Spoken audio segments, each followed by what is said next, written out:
We are still waiting to learn the fate of a father accused of killing his 2 children in a cigarette fire at their home in Rancho Bernardo. 10 News anchor Mary McKenzie was in the courtroom for an emotional day of closing arguments. Prosecutors wrapped up their closing arguments, which were agonizing. Regardless of how this case is decided, 2 children died horrifically in this fire. The mom of those kids had an emotional outburst when the courtroom took a recess. There were a number of people crying. The details of this case just brutal.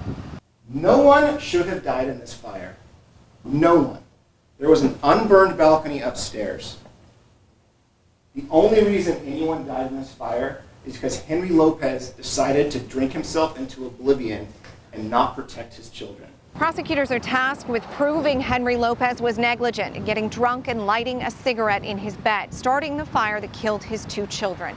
They said this morning that Lopez had just been fired. He had missed a mortgage payment, and he'd fought with both his estranged wife and his girlfriend that night over text message. Fire investigators say Lopez passed out with a lit cigarette, starting the fire that ultimately killed 10-year-old Christos and 7-year-old Isabella.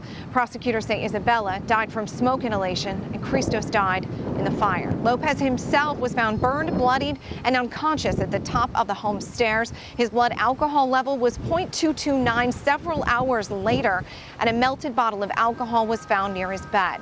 His ex-wife, Nikia, testified previously that the couple was divorcing, that Henry was an abusive alcoholic, and text messages shown in court show Henry threatened to kill her and to burn it all down before the October 2017 fire.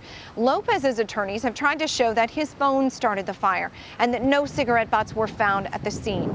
Lopez did not take the stand in the case and really did not appear to show much emotion in court today. He's facing up to 14 years in prison for involuntary manslaughter and for negligence. His attorneys will now make their closing statements before the case goes to the jury. Downtown, Mary McKenzie, 10 News.